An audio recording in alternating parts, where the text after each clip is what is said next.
Eu quero saudar os irmãos com a paz do Senhor e quero novamente voltar a um assunto mais específico, que eu não sei se os irmãos estão lembrando, eu lancei um desafio no ar e sobre as dificuldades bíblicas ou as dúvidas que as pessoas têm para com alguns assuntos que nós vivemos hoje, sempre o homem viveu. Eu disse que a Bíblia tem a resposta para todas as coisas. A Bíblia tem filosofia, tem sociologia, tem psicologia, tem antropografia, o estudo da antropografia, né, do homem, e tem aqui também tem a pedagogia educacional, e tem toda a matéria, fala sobre a advocacia, né? Direito, tudo o que você pode imaginar. Só não vai falar assim muito sobre a física, né?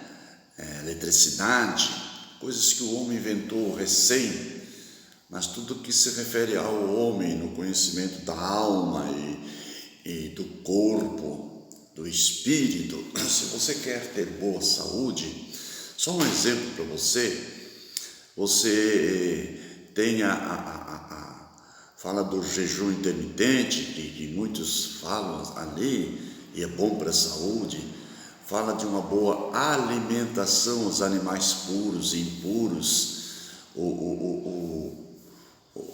Ele só não fala das implicações no sentido biológico, mas Deus é tão misericordioso, só para você ter uma ideia, para eu botar o melzinho na tua boca. Deus é tão misericordioso que o povo de Israel, quando andava no Egito, que saiu de Gósen até a terra que mandava leite e mel, a Palestina de hoje, Gósen lá no Egito, né, na África, e Deus estabeleceu todas as leis, as ordens, leis morais, cerimoniais e penais, e dentro dessas leis incluía o anseio pelo corpo, né? O cuidado que Deus tinha de que o nosso corpo não fosse afetado por nenhum vírus, nenhuma bactéria. Então, além de todos os condimentos para o nosso corpo, para preservar a nossa saúde, também tinha a alimentação. Por exemplo, no capítulo 4 de Ezequiel, fala do pão de Ezequiel. E na trajetória que Deus vinha trazendo o povo, Deus orientou o povo que fizesse quando ia evacuar, em outras palavras, fazer cocô, as suas necessidades fisiológicas. Eles iam fazer assim, só como para vocês terem uma ideia como era real, eles levavam uma pazinha, entende? Como o gato faz assim, já viu o gato fazer? Ele faz assim, depois ele se acocora e faz, e depois ele se vira e tampa. Se você nunca viu o comportamento do gato, até na tua casa, se você botar uma caixinha, ele nunca faz cocô fora, nem xixi, ele sempre faz ali, só que dentro de 2 ou 3 dias, o bom era trocar todo dia, limpar aquilo ali, porque começa a criar mosca, e o gato não vai mais ali. O gato é extremamente higiênico, o cachorro também é higiênico, só que tem que saber ensinar ele. O povo de Israel, quando saía do Egito, Deus disse: leva uma pazinha, e quando vocês vão evacuar, vocês fazem um buraquinho, faz as suas necessidades fisiológicas e tampa de novo. Tudo isso Deus tinha zelo pelo seu povo. Só para você ter uma comparação, porque eu falei que Deus, como nós temos na vez passada que eu mostrei que o nosso corpo é templo do Espírito Santo, e o Espírito Santo que em nós habita tem ciúme pela essa palavra que eu li ali em 1 Coríntios, eu entendi que se ele tivesse zelo, ciúme do meu corpo, o Espírito Santo, ele ia me ajudar a libertar do cigarro. E foi papufo mambufo, me libertei do cigarro, pela glória, pela misericórdia de Deus. Amém? Só um melzinho na boca de vocês. E hoje, essa noite, alguém, não sei de onde, que agora de manhã eu sempre boto o meu celular assim na dormência dele, não sei como é que explicar, e eu fui abrir, e eu lancei essa pergunta ontem, esse desafio ontem, antes de ontem, uma coisa assim, e alguém, também não sei porque não se identificou, se não precisa se identificar, alguém disse, só botou assim, me explica, existe, o demônio existe? Opa, boa pergunta. Assim como, com certeza, alguns vão me perguntar se o inferno existe.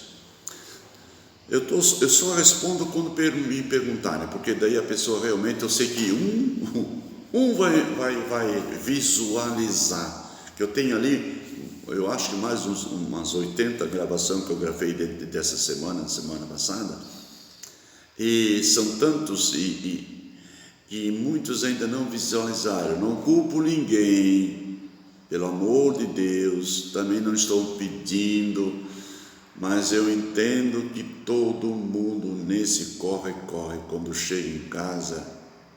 Ontem um irmão me ligou dizendo, pastor José, é um corre-corre. Eu estabeleci uma regra na minha casa, 9 horas da noite é todo bichinho para a cama, vão dormir porque amanhã nós temos que levantar cedo. E eu digo, joia, querido, você está fazendo a melhor coisa para ti, para tua esposa e para os teus filhos, porque se você não cuidar, tua esposa fica na televisão, os teus filhos até de madrugada e outro dia estão com os olhos inchados e nem na escola querem irem. E ele disse, para surpresa minha, pastor José, a minha filha adorou a ideia, ela não quer mais celular. Eu digo, glória, pelo menos um nesse planeta adotou o sistema que eu tive com os meus filhos, e os meus filhos, todos eles são graduados e pós-graduados, se estão se sucedendo bem na vida, tanto espiritual como financeira. Amém? Então eu vou falar para essa pessoa, meu amigo, meu irmão, se ligou, deixou para mim, já é meu amigo e meu irmão, sem conhecer. Eu vou falar alguma coisa sobre Satanás. Antes de eu começar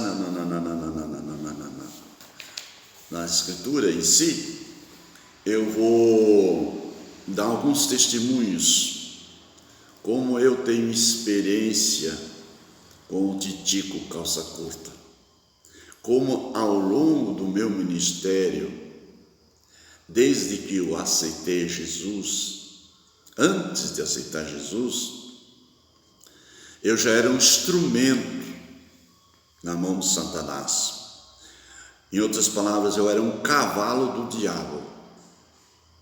Está começando a se arrepiar, vai se arrepiar muito mais, se Deus quiser. Porque tem gente que pensa que Satanás não existe. Satanás é o amigo do lado, e ele, entende? E a partir de então, para me libertar do vício do cigarro, eu tinha as minhas recaídas. E quando eu vi que essas recaídas não provinham de Deus, eu comecei a ter medo do diabo.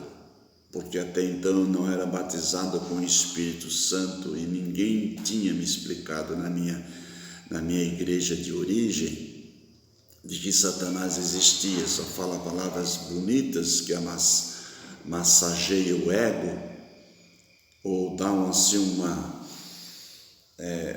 sabe como é que fazem, né? Dão uma aspergida assim, só cai uns pinguinhos de garoa, de bênção. E aí as pessoas se sentem um pouquinho aliviado e saem.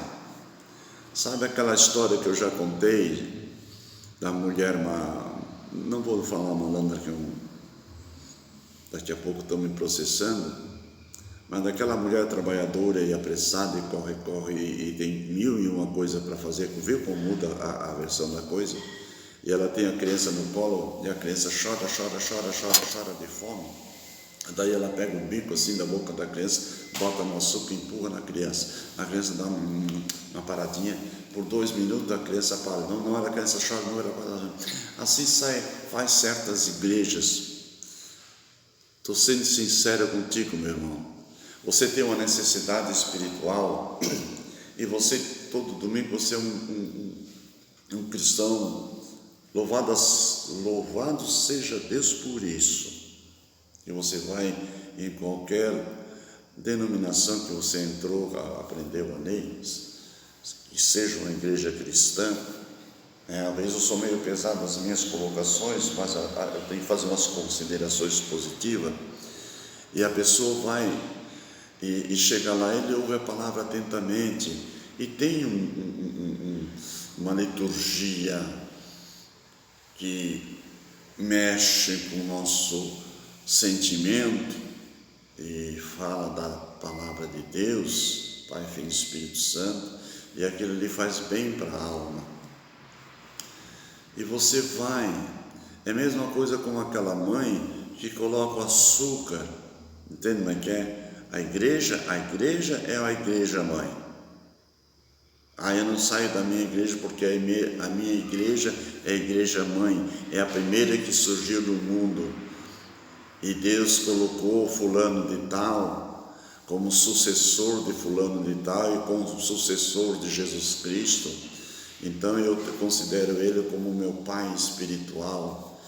Não está errado, só que o verdadeiro sucessor que está à destra de Deus é o próprio Jesus intercedendo por nós. Você também pode ser um sucessor espiritual, não se colocar no lugar dele, um tipo de anticristo, que depois eu vou falar sobre o anticristo. E daí você vai lá e até recebe a comunhão e todo aquele ritual, que eu não sou contra nada. Tem alguns pontos que sempre tem que ser corrigido pela Bíblia Sagrada, mas você não lê a Bíblia Sagrada, então você aceita que vem de fora para contentar a tua alma. A mãe contenta a criança, mas a mãe não sustenta. De repente a criança está anêmica, está fraca, está magra, esquelética, diabética, porque existe tantas crianças diabéticas agora, entende? E ela para de chorar, e a mãe diz, agora sim eu sei o que ela gosta. De repente a criança morre. Assim é com a tua vida espiritual. Se Deus não despertar a tua consciência para você procurar uma igreja idônea, que o Espírito Santo esteja vivo e ativo naquela igreja, e você vai lá e come, e sai robustecido da graça de Deus. Eu sempre digo para os pastores, não sei porque que sempre volto nesse assunto, porque eu fui professor de pastores e líderes. Infelizmente na igreja que eu estava tinha alguns que tinham ciúme e pensava que eu ia roubar o lugar do próprio pastor presidente, e aí foram me apertando. Eu já tinha todo o material, ia formar uma escola teológica, e o abençoado, que hoje já deve ter partido para a glória, se não partiu, eu fazia questão que ele me ouvisse.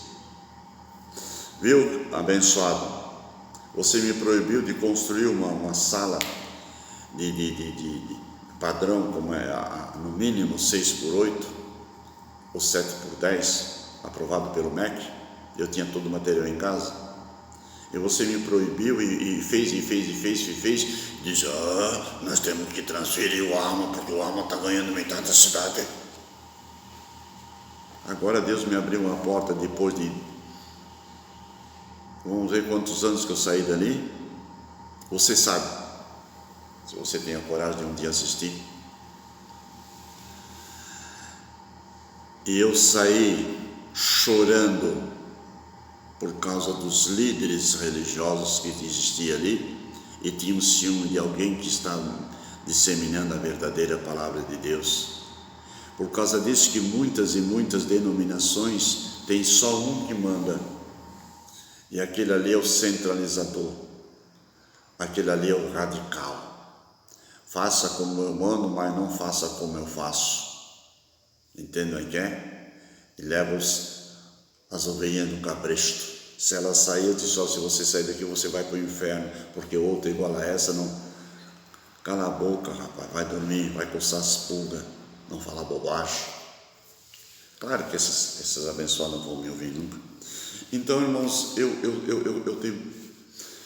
E depois que eu aceitei Jesus, que eu era um cavalo do diabo, que eu já falei há minutos atrás, eu entrei numa igreja e lá eu vi a manifestação do Espírito Santo. E eu não vou contar toda a minha vida, porque vocês vão se cansar de ouvir, e não interessa a minha vida para ninguém. Mais tarde, além da Bíblia Sagrada, eu assumi várias igrejas, e Deus me deixou, com a ordem do meu pastor presidente, Deus me permitiu isso aí. Eu fui adquirindo uma bagagem muito grande. Eu tenho uma igreja específica que eu aprendi. O diabo me bateu tanto, e parece que eu entrei em depressão, sabiam? De tanto jejuar e orar. E eu dizia: parece que Deus dormiu e Deus me esqueceu de mim. E Deus ouvindo, Deus vendo e ouvindo que eu estava apanhando do titico, do calça curta, e ele, em cima de mim. Parece que Deus fez assim, né? Toca nele, tira tudo que ele tem, mas não toca na sua alma. Sabe que agora que eu estou pensando nisso? Agora que eu estou pensando nisso. Por que Deus me abandonou? Como Jesus lá na cruz do Calvário: Pai, por que me desamparaste? E eu no tempo eu estava apanhando, não sabia por quê, não sabia, e eu olhei revoltado contra Deus. Caboclo brabo. Eu estava mais brabo com Deus do que com o próprio diabo, porque eu estava apanhando dele porque eu não sabia. Eu estava culpando Deus porque eu estava apanhando e eu não sabia. Seu anta, abre a cabeça, seu cabeça dura. Depois eu fui entender, depois eu fui compreender isso. Titico, mas eu te pego. Eu vou contar só essa parte, só de experiência. Depois eu vou entrar na Bíblia Sagrada. Porque tu tens que ter medo do diabo, medo e raiva. Porque senão ele faz de ti um cavalo velho. É um cavalo velho, sim. Ele te monta e tu não tem mais força de andar. Ele te mete a espora e ele não te trata, ele não te dá água, não te dá sede, e ele te bota o cabresto na boca e tu fica ali querendo ir, não consegue, e ele vai. Não sei se tu tens a experiência de montar num cavalo velho quando ele não tem mais força de andar. Tá, porque quando ele é novo ele dá uma rebosteada e te joga de cima do lombo, ele velhaqueia.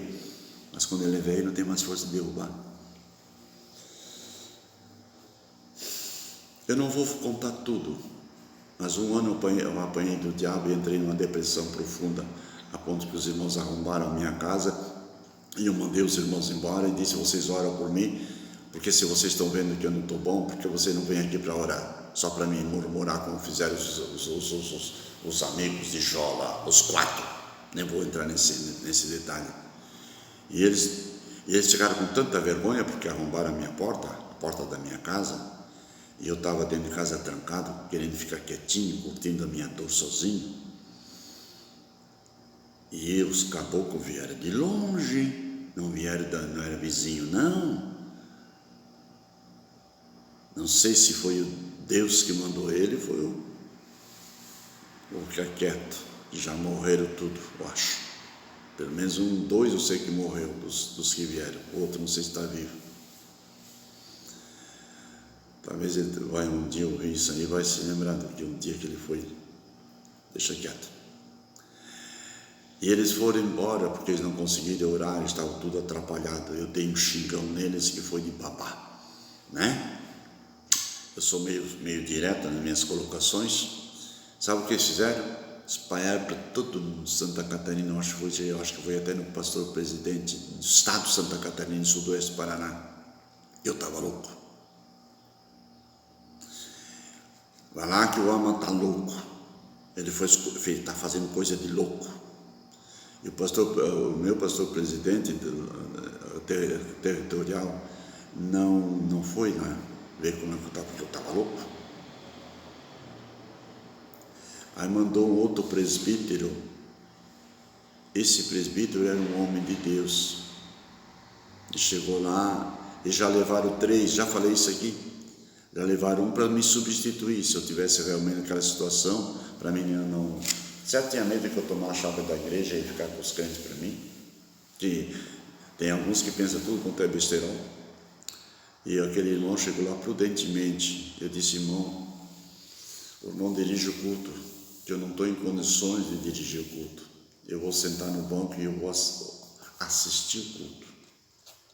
E ele, prudentemente, irmãos, eles pregaram, viram a minha atitude de humildade, pregaram, oraram e foram para casa. No caminho eu disse para minha esposa: essa mensagem que o irmão pregou, essa mensagem veio diretamente do céu para mim. E eu não sei o que está acontecendo na minha vida, mas eu tenho que jogar a rede do outro lado. Foi aquela mensagem que ele disse para Pedro: Pedro, lança a rede do outro lado e tu vai pegar peixe. Eu fiz algumas considerações sobre a mensagem, nem vou falar aqui, não há necessidade. Eu disse para minha mulher: eu estou lançando a rede do outro lado. Eu ainda estou no barco, não caí do barco como Jonas caiu, mas eu estou lançando a rede. Mas Pedro disse uma palavra assim, eu estou falando para os irmãos que têm experiência, porque um dia vocês vão ser pastores, se Deus quiser, se Jesus não vier logo. Pedro disse assim: Senhor, pescamos a noite inteira, mas sobre a tua palavra eu lançarei a rede. E mudou a posição do barco, ou foi do outro lado do barco, no lado esquerdo, parece que lança só no lado direito, lança e puxa, o lado direito que é o lado, sei lá o que é, nunca pesquei em alto mar, e pegou grandes peixes. Fui para casa, irmãos, e botei a minha cara no chão e disse: Senhor, fala comigo sobre esta palavra. Irmão, Deus é minha testemunha, irmãos. No outro dia, minha mulher saiu cedo, foi trabalhar, as minhas crianças foram para a escola, eu estava debilitado, me acordei lá pelas 9 horas para mim tomar um cafezinho. Quando eu abri a porta da casa, que era meia porta assim, aí embaixo era fixa, em cima era a janela, depois abria também para sair. Quando eu abri a porta da cozinha, eu dei de cara com outra vizinha do lado, 6 metros assim, ou vamos dizer, 3 de cada lado, 6 metros sim. Eu dei de cara com uma vizinha abrindo a janela do quarto, e eu dei com ela e ela comigo, e deu aquele choque assim, ela ficou com vergonha de fechar e fugir, e eu fiquei com vergonha de fechar e fugir, e olhamos um para o outro. Bom dia, eu dizia: bom dia. Tudo bem, tal. Comecei a conversar com aquela vizinha, porque eu dei bom dia, se ela fugisse, ela ficava com vergonha, se eu fugisse também ficava com vergonha, porque deu. E começamos a conversar, e ela começou a contar tudo que deu um relatório do que estava acontecendo naquela casa, como foi construída. Aquela casa era uma sala que terreiro de macumba, de espiritismo, feitiçaria. Eu digo: meu Deus, entrei num território e não pedi licença para ti, e essa aqui é a propriedade do Satanás.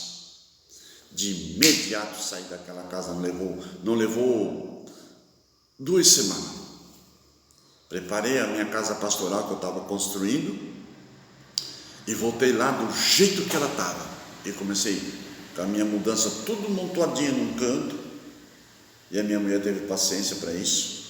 E daí terminei o outro quarto, fui tudo para o outro quarto.